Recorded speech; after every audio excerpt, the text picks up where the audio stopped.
मुलांनो, सुस्वागतम. संगीता भालसिंग या माझ्या यूट्यूब चॅनलवर तुम्हा सर्वांचे हार्दिक स्वागत. मराठी व भारती इयत्ता 12वी या विषयावरील नमुना कृतीपत्रिका आपण पाहूया. वेळ 3 तास असेल या कृतीपत्रिका सोडवण्यासाठी आणि 80 गुणांची ही कृतीपत्रिका आहे. ही एक नमुना कृतीपत्रिका आहे. अशा प्रकारच्या कृती तुम्हाला बोर्ड परीक्षेला विचारल्या जाऊ शकतात. याचा तुम्ही सराव करावा. मी फक्त प्रश्नपत्रिका किंवा कृतीपत्रिका देत आहे. याची उत्तरं तुम्ही शोधायची. कमेंट बॉक्समध्ये वस्तुनिष्ठ कृती आहेत त्याची उत्तरं तुम्ही लिहू शकता. वर्गपाठाच्या वहीमध्ये ही कृतीपत्रिका नक्की सोडवा. वेळ मिळाल्यास याचं उत्तरं पण मी पुढे देण्याचा प्रयत्न करणार आहे. ते व्हिडिओ लेक्चर नंतर मी करेल. विभाग क्रमांक 1 तो आहे गद्य विभागाचा आणि त्याला 20 गुण असणार आहेत. त्यात 3 उपभाग दिलेत. अ कृतीला 8 गुण, आ कृतीला 8 गुण आणि ई कृतीला 4 गुण असणार आहेत. कृती क्रमांक 1 मधील अ कृती.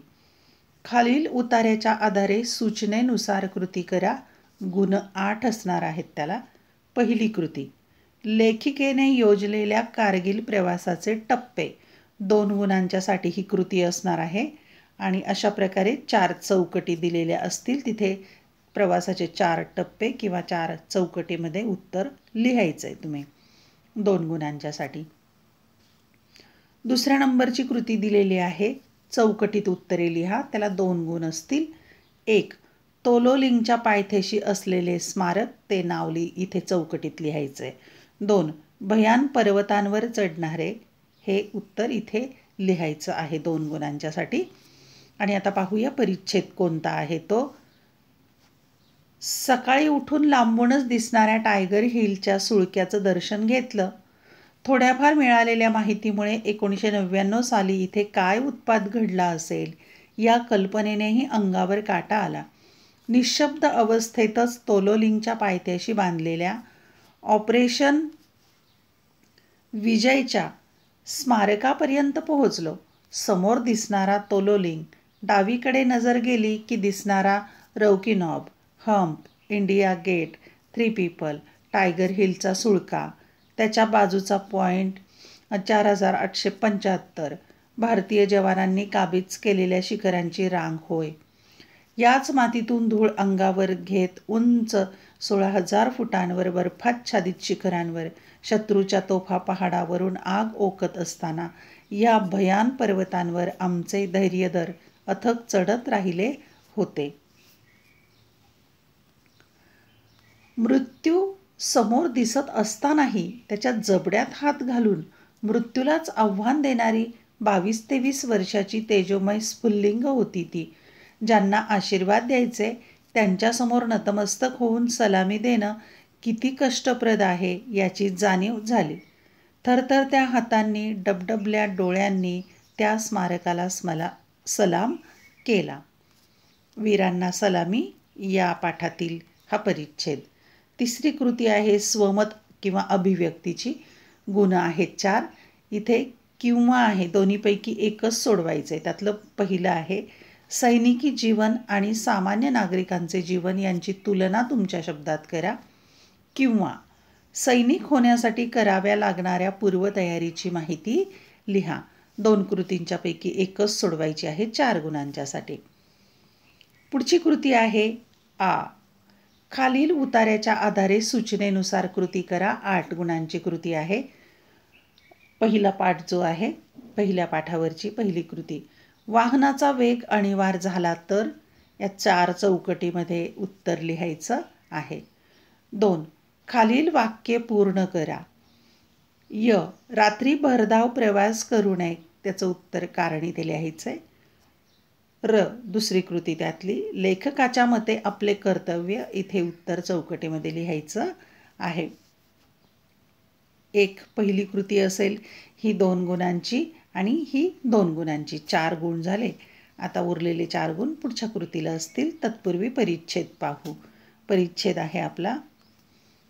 वाहन हे वेळ वाचवण्यासाठी असते, ते वेळ घालवण्यासाठी नसते. त्याचा वेग बेताचा असणे अगत्याचे असते.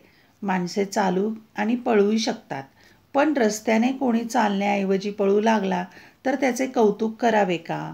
अपेक्षित स्थळी वेळेवर पोचता येईल अशा बेताने वाहने चालवण्याऐवजी उगाचच भरधाव वेगाने चालवण्यात औचित्य ते कोणते? वाहनाचा वेग वाढला म्हणजे त्याच्यावरचा ताबा कमी होतो. पुढचे वाहन मागे टाकून पुढे जाण्याच्या हव्यासामुळे अनेक अपघात होतात.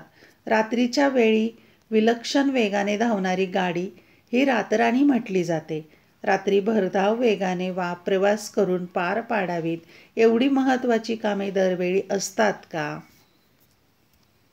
वाहनाचा वेग आणीवार झाला तर चित्ताची व्यग्रता वाढते.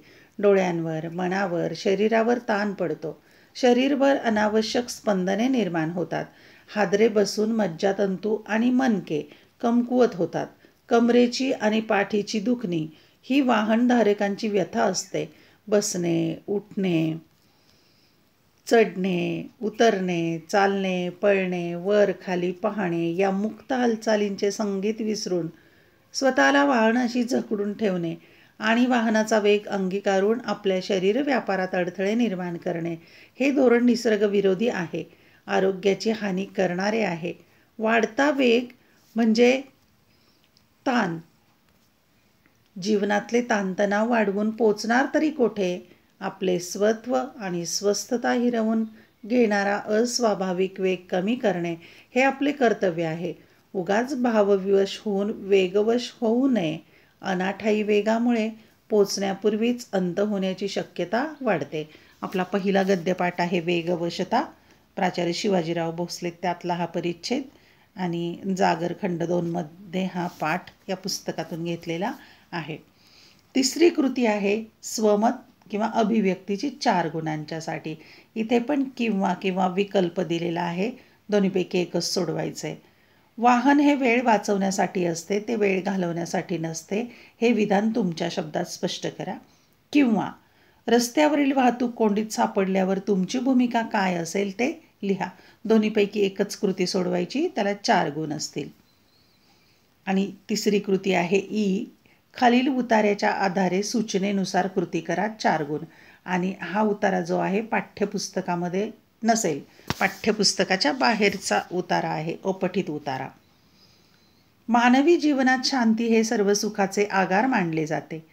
माणूस मनाची शांती कस्तुरी मृगाप्रमाणे सगळीकडे विविध मार्गाने प्राप्त करण्याचा प्रयत्न करत असतो.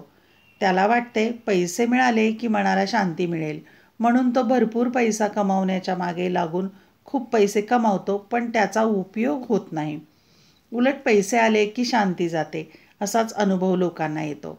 तर कोणाला वाटते की चांगला आहार घ्यावा, तब्येत चांगली ठेवावी, व्यायाम योगासने करावीत, शारीरिक तंदुरुस्ती असली की शांती मिळतेच, पण तसंही होताना दिसत नाही. आणखी काही जणांना असे वाटते की आपल्याला मानमरातब मिळाला, चांगले प्रतिष्ठेचे पद मिळाले की शांती मिळेल. आणि शेवटी असे लक्षात येते की मनाच्या शांतीचा मार्ग हा भौतिकतेच्या गल्ल्यांमधून जात नाही, तर तो त्यागाच्या महामार्गावरून जातो. शांती म्हणजे मनाचे विचलित न होणे. जीवनातील कामक्रोधादी विकारांचे दुष्परिणाम शांती नाहीशी करते. शांतीत समाधान दडलेले असते. संसारातील त्रिविध तापाचे शमन केवळ शांतीमुळेच होते. शांती असेल तर जीवन हलके फुलके होते. शांतीच्या अभावाने जीवन सर्व बाजूंनी दुःखमय बनते. यासाठी प्रत्येकाने शांतीची कास धरली पाहिजे.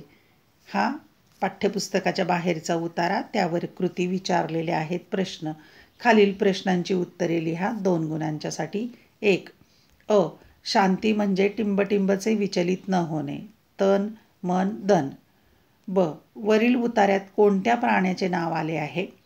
हरिण, मृग, हत्ती. पुढचा प्रश्न आहे मनाच्या शांतीचा मार्ग कोठून जातो? 1 गुणांच्यासाठी. आणि पुढचा प्रश्न कृती आहे वरील उतार्यास योग्य शीर्षक द्या, 1 गुणाच्यासाठी.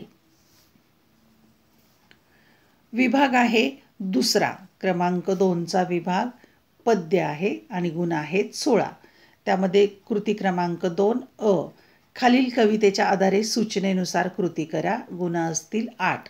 विंचू चावला, संत एकनाथ महाराजांचं भारूड किंवा कविता आपण पाहूया.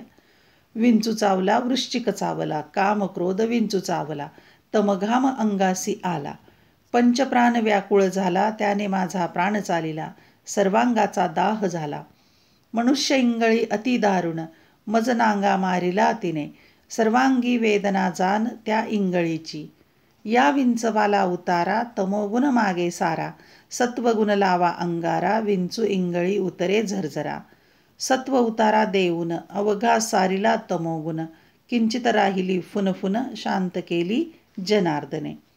यावरील आपण कृती पाहूया. क्रमांक 1. योग्य पर्याय निवडा व विधान पूर्ण करा. 1.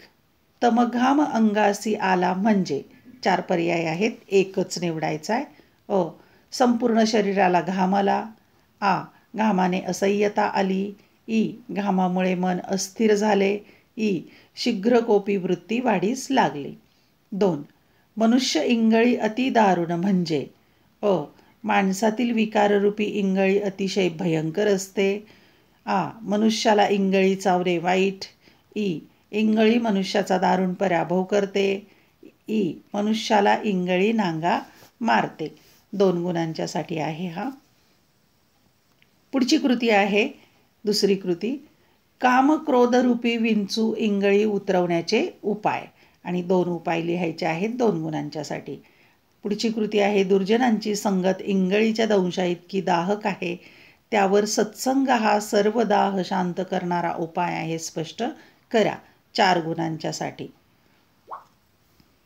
आ कृती आहे खालील ओळींचा अर्थ स्पष्ट करा. गुण असतील 4.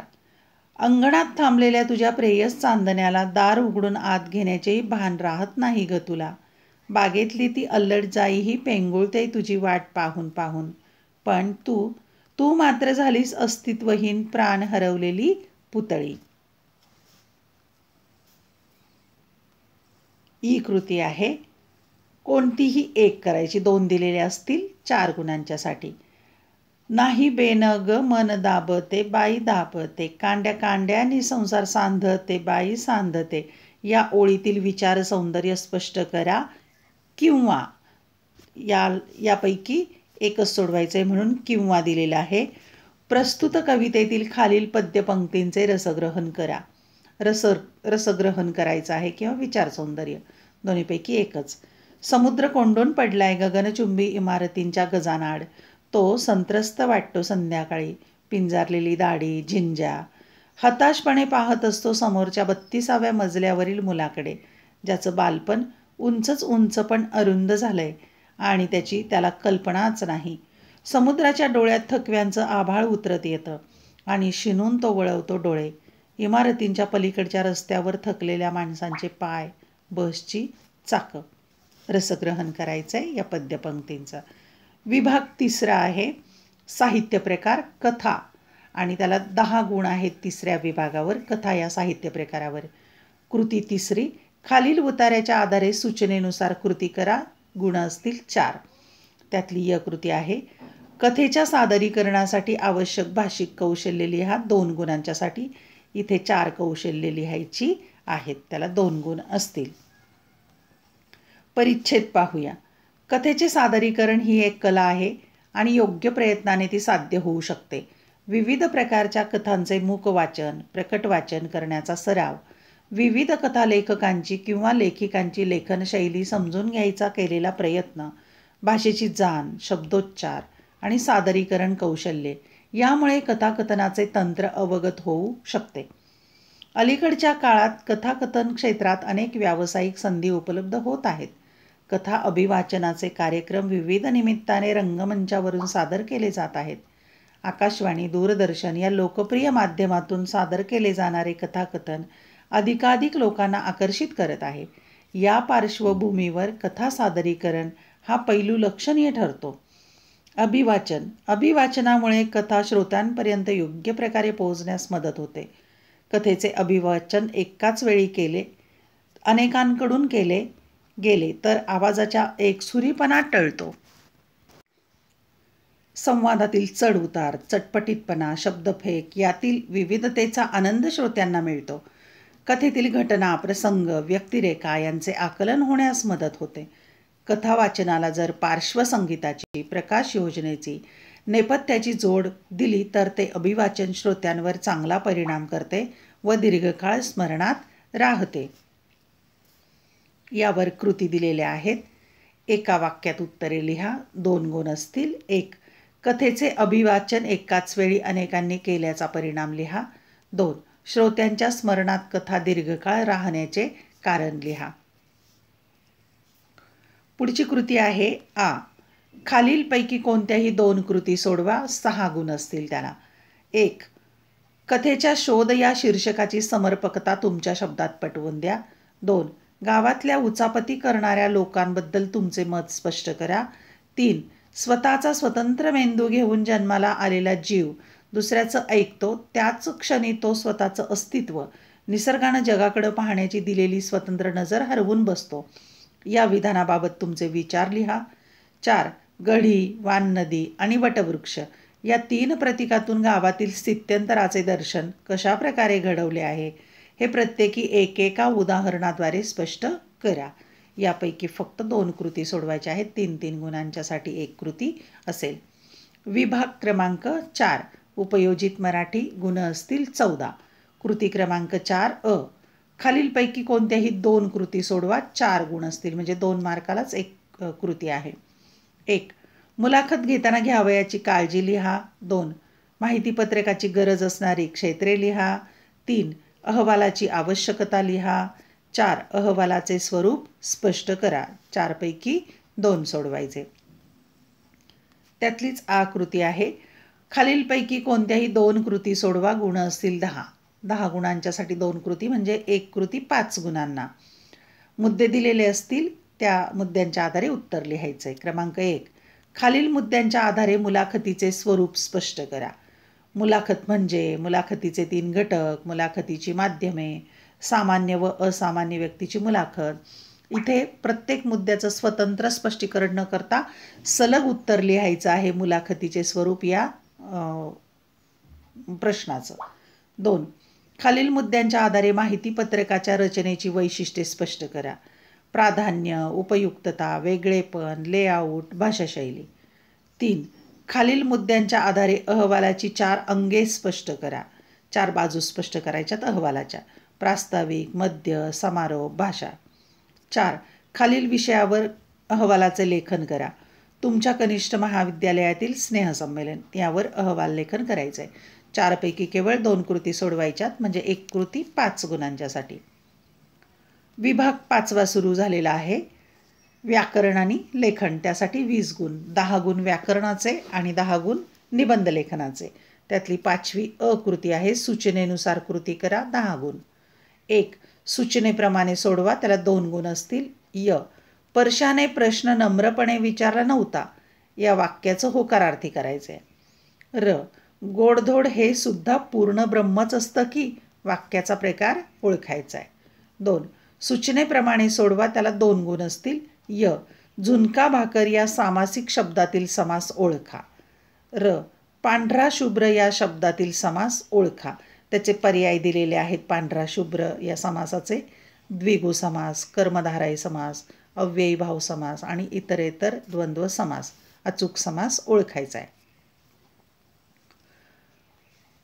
3. प्रयोग ओळखा. त्याला 2 गुण असतील. त्यातला य. 1. तुम्ही गाडीतच बसा या वाक्यातील प्रयोग ओळखा. पर्याय दिलेत. अ. भावे प्रयोग, ब. कर्तरी प्रयोग आणि ई. कर्मणी प्रयोग. दुसरं र.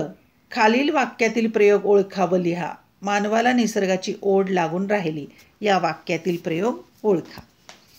4. अलंकार ओळखा. 2 गुणांच्यासाठी. य. हे ओठ कशाचे? देठची फुलल्या पारिजातकाचे. यातील अलंकार ओळखायचा आहे. आणि दुसरं आहे पुढील लक्षणांवरून अलंकार ओळखा. लक्षण दिलेलं आहे, अलंकार ओळखायचं. जेव्हा उपमेयाला उपमेयाचीच उपमा देतात तो अलंकार कोणता ते चौकटीत उत्तर लिहायचं.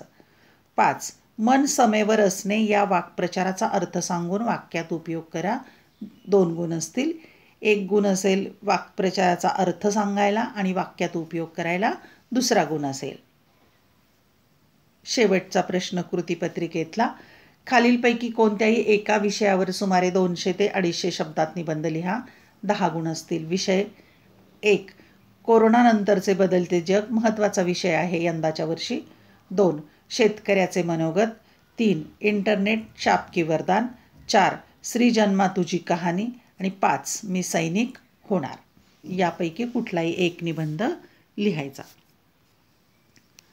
धन्यवाद. व्हिडिओ लेक्चर आवडल्यास चॅनल सबस्क्राईब करा, बेल आयकॉन प्रेस करा, म्हणजे मी नवीन व्हिडिओ पोस्ट केला की त्याचं नोटिफिकेशन मिळेल. व्हिडिओ लाईक करा, कमेंट करा आणि तुमच्या मित्रमैत्रिणींना शेअर करा.